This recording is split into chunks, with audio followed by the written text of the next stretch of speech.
পবিত্র হজের আনুষ্ঠানিকতা শুরু হয়েছে। হজ পালন করতে ধর্মপ্রাণ মুসলমানেরা ইতিমধ্যে সৌদি আরবের মিনায় পৌঁছে গেছেন।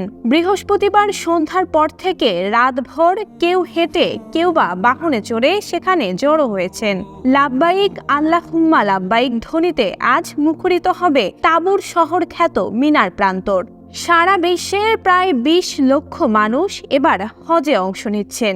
এ পর্যন্ত বাংলাদেশ থেকে হজে গেছেন ৮২,৭৭২ জন। ৯ জিলহজ আরাফাতের ময়দানে হজের মূল পর্ব অনুষ্ঠিত হবে।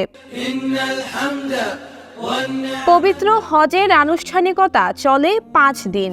মক্কার মসজিদুল হারাম থেকে প্রায় ৯ কিলোমিটার দূরে মিনা। ওয়ালটন ফ্রিজ কিনে অনেকের মতো আপনিও হয়ে যেতে পারেন মিলেনিয়াল। সেরা পণ্যের সেরা অফার। হজের অংশ হিসেবে আজ মিনায় সারাদিন থাকবেন হাজিরা। তার মধ্যে আরাফাতের দিবসকে ধরা হয় মূল হজ হিসেবে। মিনা থেকে ৯ জিলহজ ভোর থেকেই হজযাত্রীরা লাব্বাইক আল্লাহুম্মা লাব্বাইক ধ্বনিতে আরাফাতের ময়দানে সমবেত হবেন। তাদের সমস্বরে উচ্চারিত লাব্বাইক আল্লাহুম্মা লাব্বাইক ধ্বনিতে মুখরিত হবে আরাফাতের আকাশ বাতাস। দুপুরে হজের খুতবা শুনবেন তারা। তারপর এক আজানে হবে জোহর এবং আসরের নামাজ। সূর্যাস্তের পর হজযাত্রীরা আরাফাতের ময়দান ত্যাগ করে যাত্রা করবেন ৯ কিলোমিটার দূরে মুজদালিফার পথে। সেখানে আবার তারা এক আজানে আদায় করবেন মাগরিব ও এশার নামাজ।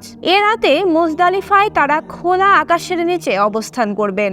এ সময় তারা মুজদালিফা থেকে পাথর সংগ্রহ করবেন জামারায় প্রতীকী শয়তানকে নিক্ষেপের জন্য।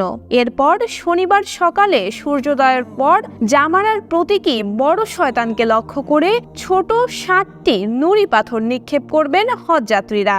এরপর আল্লাহর সন্তুষ্টির জন্য পশু কোরবানি করবেন। কোরবানি করে করবেন মাথা মুন্ডন। এহরাম খুলে পরবেন সাধারণ পোশাক। আবার কাবা ঘর তাওয়াফ করবেন। সাফা মারওয়া ৭ বার চক্কর করবেন। এরপর আবার ফিরে যাবেন মিনায়। এরপর দিন এবং তারপর দিন অর্থাৎ টানা ২ দিন দ্বিতীয় ও ছোট শয়তানকে পাথর মারার মধ্য দিয়ে শেষ হবে হজের আনুষ্ঠানিকতা।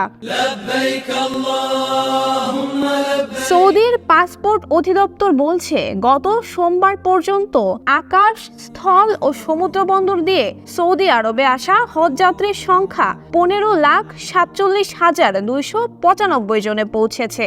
এবছর ১৪,৮৩,৩১২ জন হজযাত্রী বিভিন্ন ফ্লাইটে, ৫৯,২৭৩ জন হজযাত্রী স্থল বন্দর দিয়ে এবং ৪,৭১০ জন হজযাত্রী সমুদ্র বন্দর দিয়ে সৌদি আরবে পৌঁছেছেন।